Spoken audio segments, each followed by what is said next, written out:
Hi everyone, I'm Casey Havekes, one of the dairy management specialists with Cornell Cooperative Extension's North Country Regional Ag Team. Thank you for tuning in to another one of our podcast episodes. Today, I'm joined by Daniel Scothorn, who many of you may know from his famous LinkedIn profile, where he shares many valuable and educational tips related to dairy management. In addition to LinkedIn, Daniel, along with his wife Heather, operates Scothorn Nutrition, which is an independent nutrition company based out of Nova Scotia, Canada. Through Scothorn Nutrition, Daniel coaches dairy managers and helps them excel with cow health, efficiency, and profitability. I consider myself very lucky to have gotten to know Daniel and his family on both a personal and professional level throughout my undergraduate studies in Nova Scotia. And I'm very grateful to have stayed in touch with Daniel throughout my graduate studies, and even more so now as I'm in this new role with Cooperative Extension. Daniel has a wealth of knowledge, and he has continued to be an excellent mentor to me. So I'm very appreciative of him taking the time to chat with me today. So welcome, Daniel, and thank you again for joining me. Thank you, Casey. I really take a lot of pride in being a part of these webinar podcast series that you're doing. And, going back many years, I've been a part of I've been a beneficiary of many of the programs that have come out of Cornell. For instance, the short courses done at Minor Institute and down at Cornell University. I've come to know a lot of the faculty quite well at Cornell as well. So I'm certainly happy to return some of the information back to the farmers of New York, and somehow I hope they can benefit from the information that I share today. So. Yes, we're very excited to have you. So before we dive in, do you want to briefly introduce yourself and your background a little bit more? Yeah, sure. So I guess it goes back to my life as a young lad was on a dairy farm in Nova Scotia. I grew up on a small sort of 50, I remember precisely, we had 53 tie stalls, and it was at that time what Nova Scotia would consider a moderate-sized dairy. My dad was heavy into Holstein judging and breeding programs. So I grew up in a dairy situation where we showed cows. We handled cattle a lot. We really understood cow well-being and cow welfare. And of course, being from a farm that focused on breeding and genetics, high production per cow was certainly very important. So we very lucky to learn a lot of good feeding habits from my own father. And then through college, we actually went to the same college, Casey, Dalhousie Agriculture. At that time, it was called Nova Scotia Agricultural College.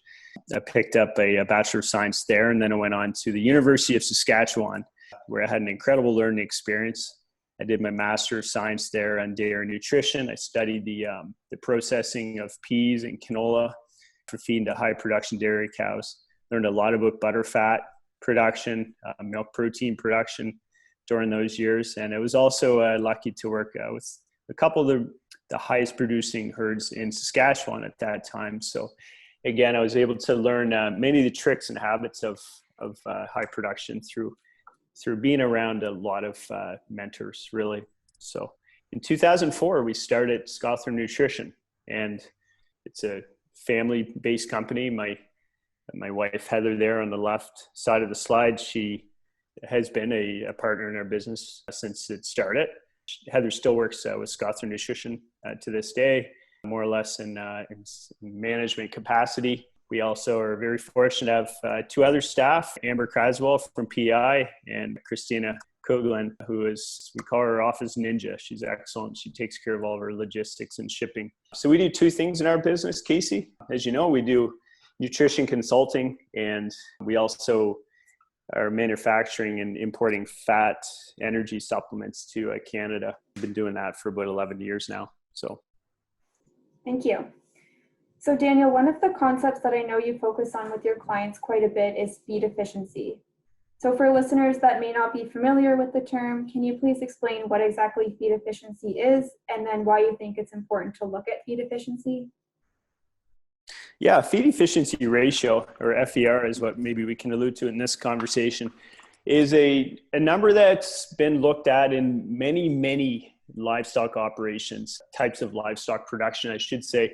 For example, beef cattle feedlots will often look at feed to gain. Broiler, egg, and turkey producers will know precisely how much feed it takes to produce that egg or that pound of live body weight. And in dairy, although it hasn't been a common number that many farms and advisors look at, I'm seeing it used more and more every day. So it has been looked at for years. In dairy, though, if you go back and look at some of the Journal of Dairy Science articles from the 70s and 80s, you often see some measure of feed efficiency when they're doing dietary comparisons. They may not have called it feed efficiency ratio. They may have called it just kgs of feed intake to production or something like that. There's been many terms used to describe feed efficiency ratio. So through studying the Journal of Dairy Science, I learned that feed efficiency ratios were being used, but they weren't really being applied in dairy farming that I saw in the parts of Canada that I worked in.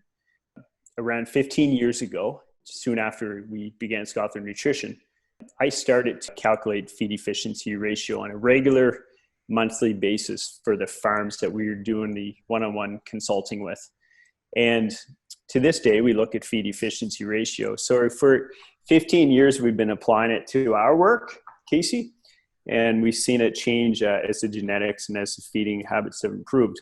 One of the things I like most about feed efficiency ratio is that it's a good measure of efficiency. Now, when you talk to a dairy operator or dairy manager, when you ask that dairy manager what's important to them, they may often say, I want to, for example, this would be a typical thing a dairy manager would say would be, I just want to make the most milk for the lowest cost.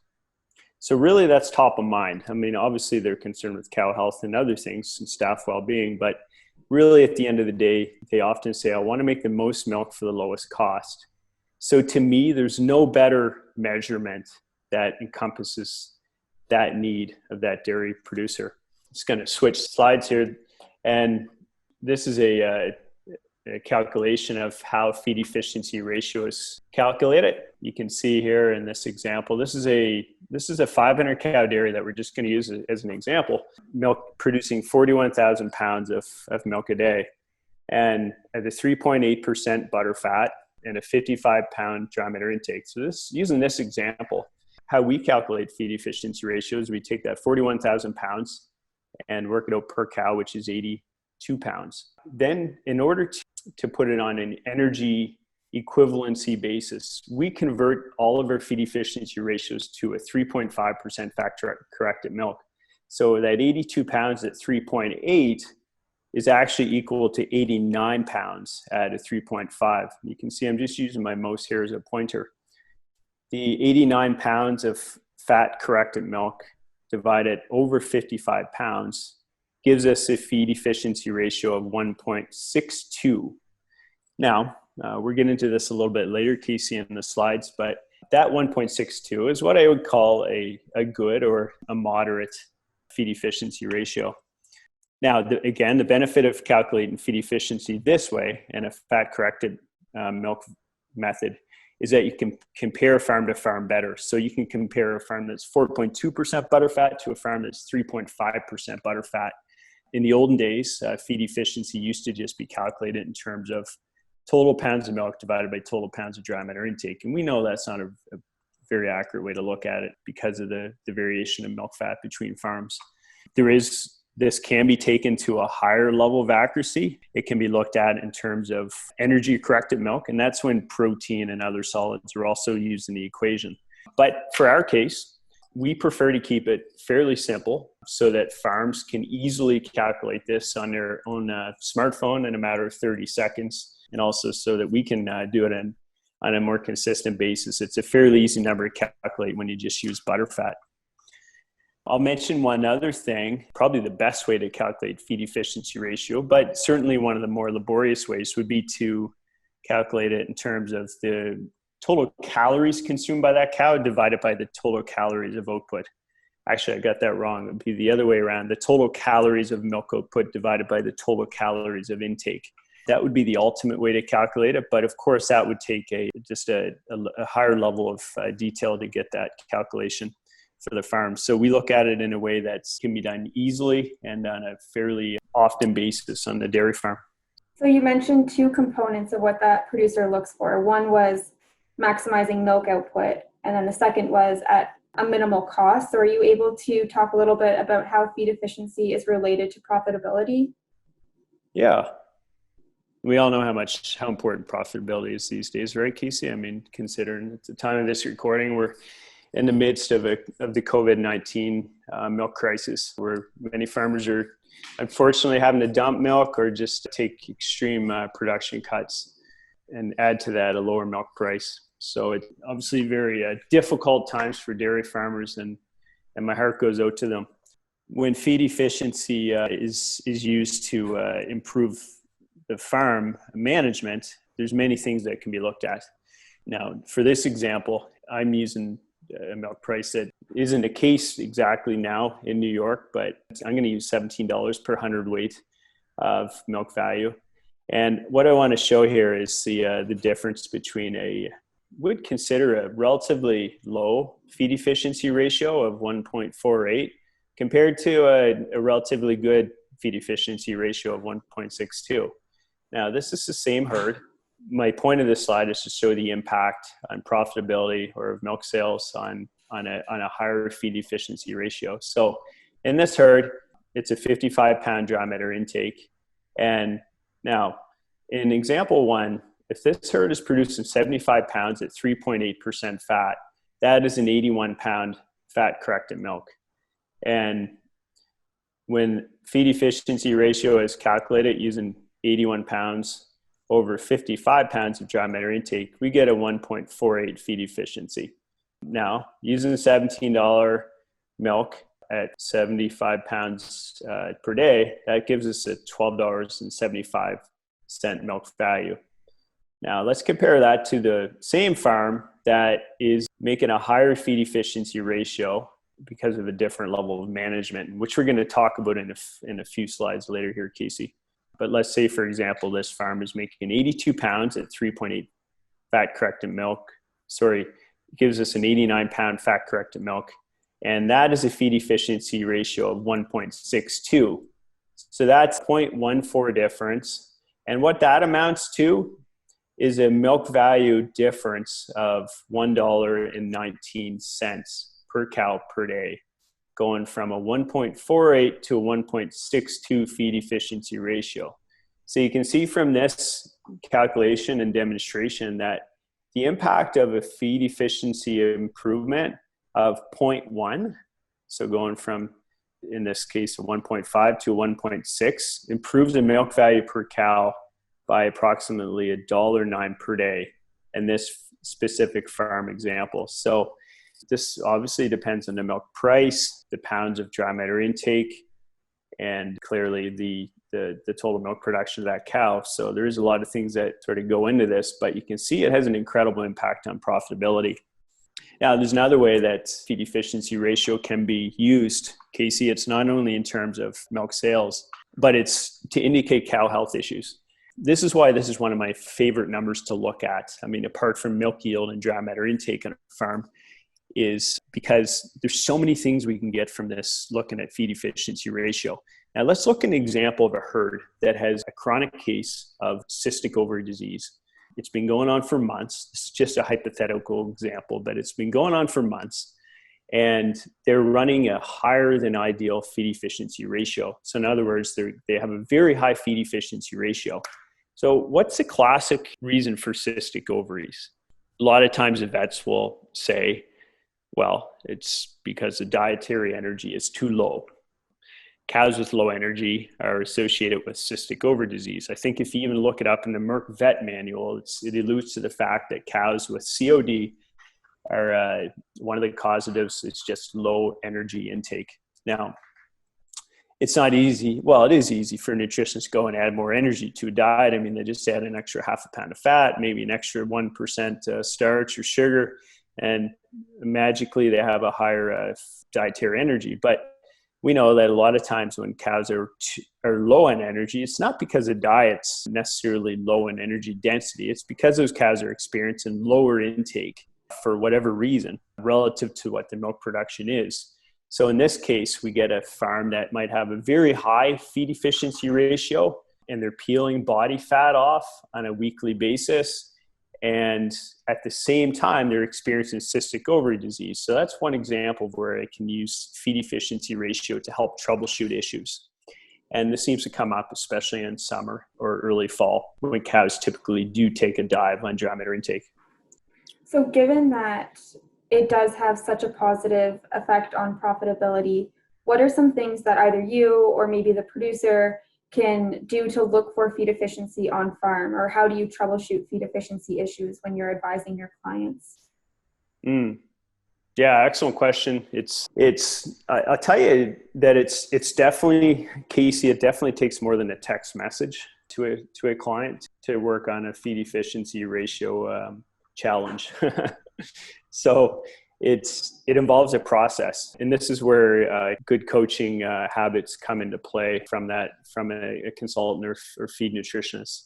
Is because oftentimes working on a low feed efficiency ratio, or one that's even too high, for example, might involve many, many more things than just, hey, push up the feed more often, Johnny. You got to get more intake into these cows. So let's start by looking at what the guidelines are for feed efficiency ratio. And I should assert also, there is not a lot of research on this, Casey. A lot of these numbers are what I've had to come up with over the past 15, 20 years. Also, I hear what other advisors and researchers will suggest for feed efficiency ratio. And these are changing. I mean, this slide would look a lot different 10 or 15 years ago than what it does look like today. 10 or 15 years ago, 1.5 might have been considered excellent, but now these days, 1.5 is not considered excellent. A 1.3 to a 1.5 or lower is considered low. Now, there could be many reasons. I don't want to sound too cliche here, Casey, but acidosis is often one of the cause of a low feed efficiency ratio. I know that word acidosis is flung around a lot out there, but the bottom line is it does have drastic impacts on low feed efficiency. And I think that's pretty common knowledge. The other thing is that maybe those calves have a high calving interval. So for example, the days of milk in that herd is 200, whereas it should be maybe 150 to 170. So those calves in late lactation are taking a greater extent of that feed calorie and putting it into body fat gain rather than milk yield or milk components. The other instance where I see low feed efficiency ratio is when we have a low population of mature cows. So say if the lactation 1 is greater than 50% in that herd, for whatever reason, maybe it was a herd that was growing a lot and they purchased a lot of heifers, or maybe on the contrary, they had a very high involuntary call rate on mature cows because of transition issues. So those herds are going to classically have these 1.3s to 1.5s. Not in all cases. I do see herds from time to time that are 200 days of milk, producing a 4.3% butter fat, 70 to 75 pound herd average, and they get a really high feed efficiency ratio because they're doing a lot of things right in that barn. I consider 1.6 to be good, and I consider this 1.7 to 1.9 to be excellent in most cases. It means that cows are converting well, they're digesting their diet very well. I would say that 10 years ago, if I saw a 1.8 or a 1.9, I would raise a red flag, because back then that certainly wasn't very common. Once in a while you would see it from a herd, maybe once every month or two. But many, many times it meant that cow was shedding too much body fat. Now, given these high feed efficiency ratios that we see now in herds of 1.7 to 1.9, it's even more important to monitor body condition and the rate of loss from freshening into that breeding period.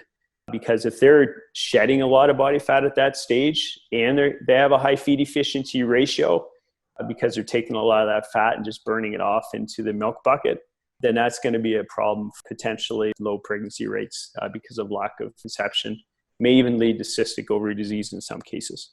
So I see these 1.9s or 2.0s or even 2.1s from time to time as being a very problematic feed efficiency ratio. So if you were to calculate feed efficiency ratios for a herd, would you divide it up into different stages of lactation, or would you do it for the whole herd? Yeah, good point, actually. Yeah, I thought about that as I was preparing for this webinar, Casey. Let's just back up a little bit, though. There's a lot of things we have to ensure when we look at feed efficiency ratio before we really dig into it. And that's some of the basics, I think, of the calculations. Now, it's critical that we know precisely what the dietary intake is. And what that means more or less is more than just asking to feed the guy or girl mix and feed, how many pounds did he feed today? It involves more so having a really good estimate of the percent dry matter of each ingredient that's going into that diet. So ensuring that is accurate is very, very, very crucial to having an accurate output. The other thing is an accurate measure of refusals. Many times I ask a client, God love them, they're super busy. They may not have time to weigh every single refusal, but you may get an answer like, well, there's one skid steer bucket of TMR left. And of course, my next question is, well, how much does a skid steer bucket of refusals weigh? And you often hear, well, it's about 300 pounds, for example. So therefore, that is an opportunity to have a little bit of an inaccuracy in the equation. So the tighter the data, the better in these situations. And I'm sure your group of producers listening to this webinar will all know that very well. But it's got to be said. The other thing is, when we are confident that we're using the right numbers, we have to work with that client in an empathetic manner. For example, if you tell a client that your feed efficiency ratio, John, is much lower than the industry average, even your neighbors have a higher feed efficiency ratio, then obviously that's not showing empathy. This is a number that could be very touchy, I guess, or sensitive to clients because it's so heavily related to cow health and profitability. So it takes a very good approach, a very professional approach when we deal with troubleshooting feed efficiency ratio. So we have to act as a team member in a situation like this. We have to talk to them in an honest and upfront manner, but we also have to work through the issue with them. And one of those methods of working through this is to look at the feed efficiency, as you say, Casey, on a pen by pen basis. Now, many of the larger dairies, 500,000, even 300 cow dairies, they may have 3 different TMR diets for different stages of lactation. I think you'd agree that this is probably the case in New York too, Casey? Yeah, for sure. Yeah. And many times there'd be a fresh pen that may be a 30-day fresh pen. There may be an early lactation, or more commonly referred to now as a breeding or repro pen. That's when cows are kept from anywhere from 30 or 40 days of milk up to essentially 120 or 150 days of milk. And that's essentially a breeding pen. Every cow in that pen needs to be bred or confirmed pregnant before she moves into the low pen, or what we call the bred pen in some farms.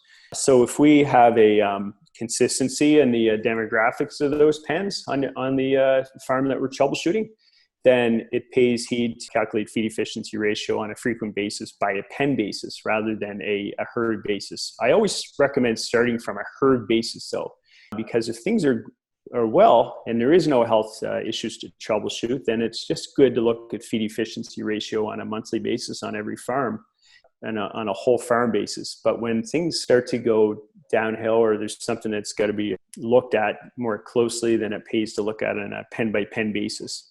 Classically, the fresh pen is going to have a super high feed efficiency ratio, and that's because they're just burning so much body fat. They might only be consuming 40 to 45 pounds of dry matter intake in that first 3 weeks. However, they might be producing already 70, 80 pounds on lactation 1. They might be producing 80 to 100 pounds in the first 3 weeks on a lactation 2+.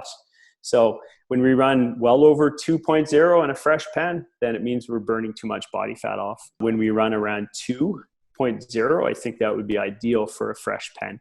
And vice versa for that late lactation pen. I think if we want to aim for 1.7 on a dairy farm, then we've got to recognize that late lactation pen that has a lot of cows that are 250 to 350 days of milk, we got to accept a 1.5, for instance, in a pen like that. So looking at a pen by pen basis does really help a lot. Yeah. And so you've mentioned this concept of burning body fat a couple of times.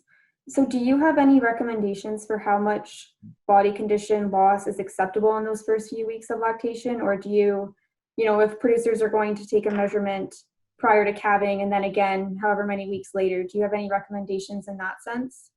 Yeah, I think the best indication of that is the cow herself. With a good ketosis monitoring program, I think that cow on that particular farm is going to answer that question as how much body fat can be lost over a certain period of time before ketosis can be avoided. Because of course, that's a classic problem that we see when body fat is burned off too fast is that they're just going to become ketotic.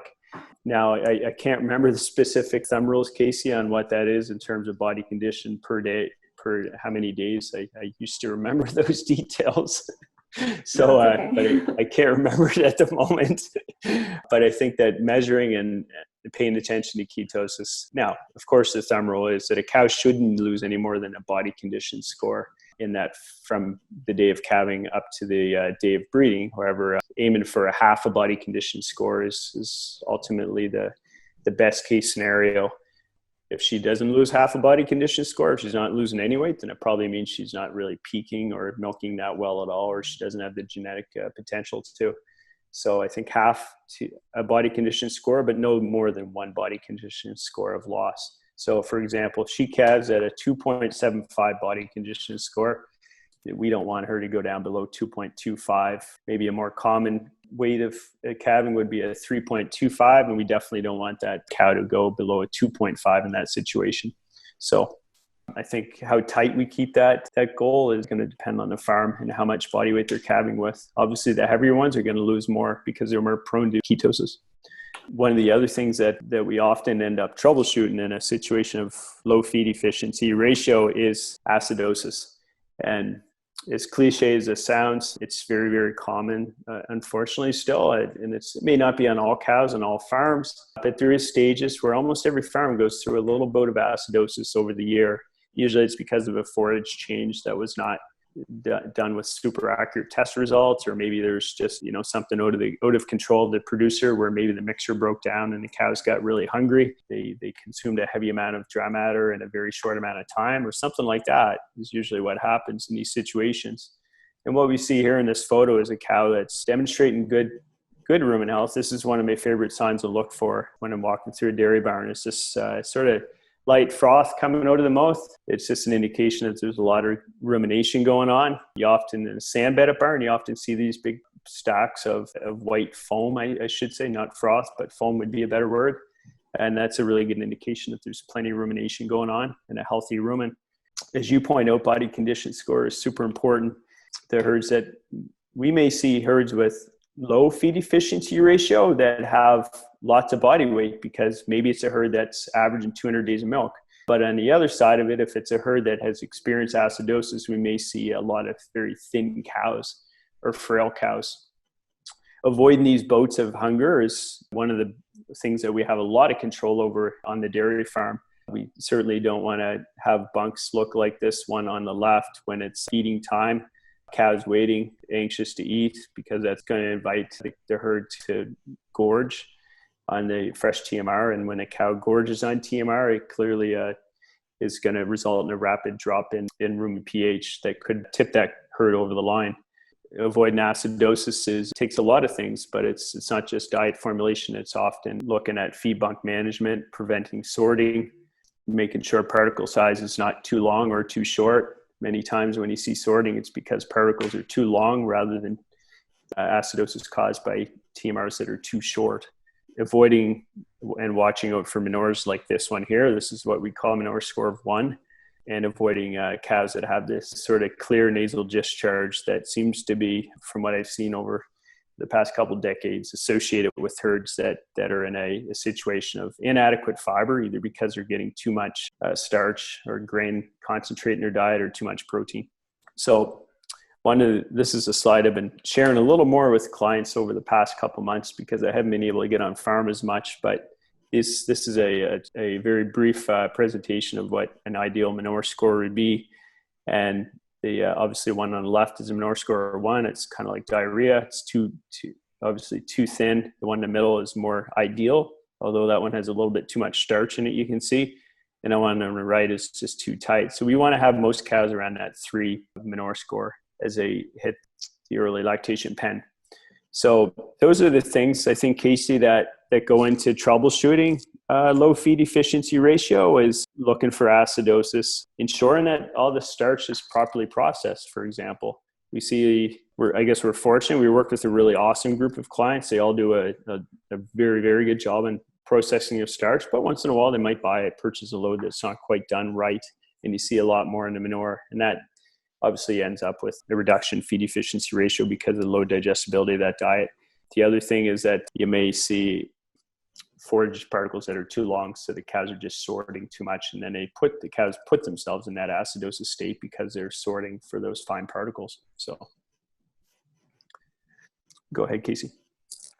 Yeah, those are some really practical and useful tips. I think those will be very helpful to our listeners, so thank you for sharing them. Oh, you're welcome. Do you have anything else that you want to add before we wrap up, Daniel? No, I think that's a good place to land. There's a couple more photos here. I think the point I want to make with this slide here is just a lot of the variability we see in that feed bunk that leads to sorting is just how that TMR is mixed. So many times when we're troubleshooting a low feed efficiency ratio, we go and try to troubleshoot what's going on at the feed silo, not only the feed bunk.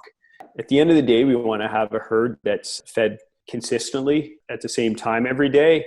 They're fed bountiful amounts of dry matter in a reachable position in their feed bunk. You can see on the left side of the slide that herd's ready to have their feed pushed up, but we want to have consistent milking times. I think the more consistencies in that cow's diet and day-to-day management is what's going to give us the best feed efficiency ratio. So, well, thank you very much. I appreciate you providing all of those useful tips. And as you mentioned, we're in the middle of this COVID pandemic, so I wanted to take the opportunity to maybe just ask a little fun question. So there's no wrong answer or right answer, but I'm just curious, what is your favorite field crop and why? Yeah, that's a great question. I'd love to hear what other people say, but I'm gonna say barley for many reasons. It's been on our family's menu now since I used to do some travel in the Middle East, and you'd see some of the dishes they consume over there with things like cracked barley and whatnot. And so it's something that became a part of our diet. It's just even when we make porridge in the morning, we use barley. And as everybody knows that's listened to this, barley is also used to make one of my favorite beverages, cerveza. And on a farm, it's a very versatile crop. We live in a barley belt here of Canada, which stretches from east to west and sort of northern fringes of dairy country. So it's such a versatile crop. It's a very cheap crop to grow.